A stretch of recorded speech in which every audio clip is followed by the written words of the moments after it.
it's Liz Yuille from Old Stables Crafts. Thank you for joining me again today. Today is Top Tip Tuesday.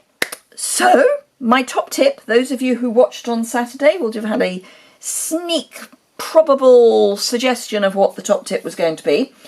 On Saturday, for my simple stamping, I made, for my Avid card, I made this card, which used, for the rabbits, used this die. But obviously something happened. So I'm going to show you how to reduce the size of your die cuts, particularly the ones that are stitched. And it's actually a little bit easier with the stitched ones. So the first thing to do is to just run your die through your die cutting machine. So let me do that.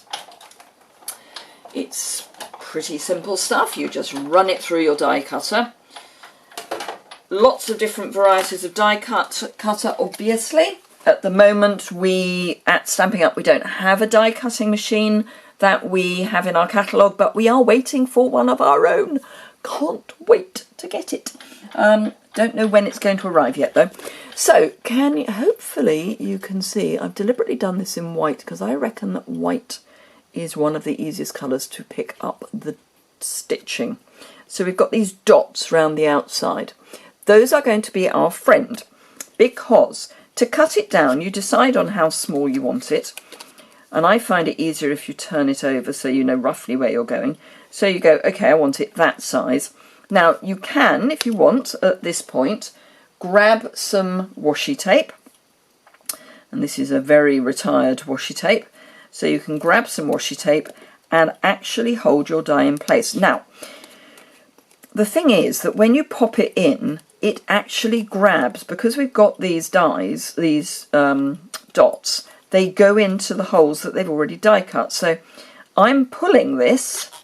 I don't know how I can show you that I'm pulling it, but I am actually pulling it, and there is resistance, because when the die sits in those holes, it's grabbing it. So you decide where you want your die to cut for your second pass, line it up, make sure that you're in the holes, and then just add a piece of washi tape. Doesn't really matter where you add it, but let's add it in 2 spots just to be on the safe side. Stick my finger together. So making sure you keep those dots in place. Now, my recommendation is that you then only run this part through the die cutting machine, because otherwise it's going to go a bit odd at this end. I'm going to run it all the way through to show you what I mean, but do as I say, not as I do, I think is what I'm saying. So we'll go all the way through from one end of the die to the other. And let's remove our washi tape, and that's our offcut, that's our die off. Now, why did I say to only do the one end? Well, because you are making it do something that it doesn't really want to do. Sorry, I've got washi tape all over me now.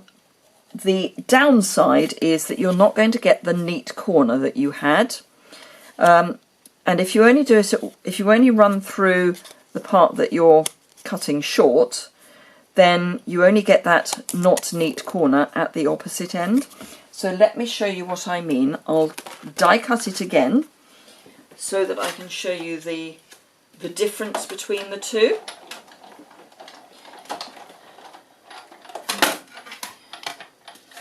So I've done my first die cut. I'm going to come back in and line it up where I want it, making sure it's caught in the die. Pop it back on my cutting mat. I'm being brave and not using washi tape, but I can feel that it's bitten. And I'm just going to die cut the one end. I'm not going to go all the way through. So let's remove that And can you see that this end is lovely and neat because it's the original die cut, where if I put the original one that we did with it, can you see, if I come right up, going out of the light, let's try and get the light up higher. So can you see that here we've got the line coming over the end of the die, and here and here and here. So we've got to have it one end, but if you only go part way in, you don't get it at the other end. So just a tip, a brilliant way of cutting down your dies so that you can do this lovely matting and layering with your dies. And it's easy to do. You take the one that you've done, you get your larger size, you die cut your larger size, and you simply do exactly the same thing, but instead of just lining up one piece, you line up two. Have I got anything that is going to be big enough? No, that's not. I've just realised it would be terribly useful to show you what I mean. So here's a piece of Calypso coral. I think that's Calypso coral. So let me die cut that.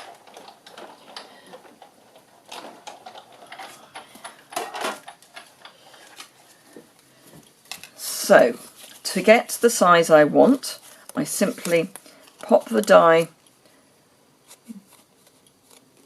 sort of back in, get my original piece, pop that where I want it on the background piece. Let me pull that across. There we go. Take my die and just line it up. There's going to be a bit of an edge, so we know what the distance is because that's where the die is here. So it's going to be exactly the same distance at the end. So long as we've got the die, this piece neatly there, this will cut to the right size. Honest, trust me, I'm a Stampin' Up! Demonstrator.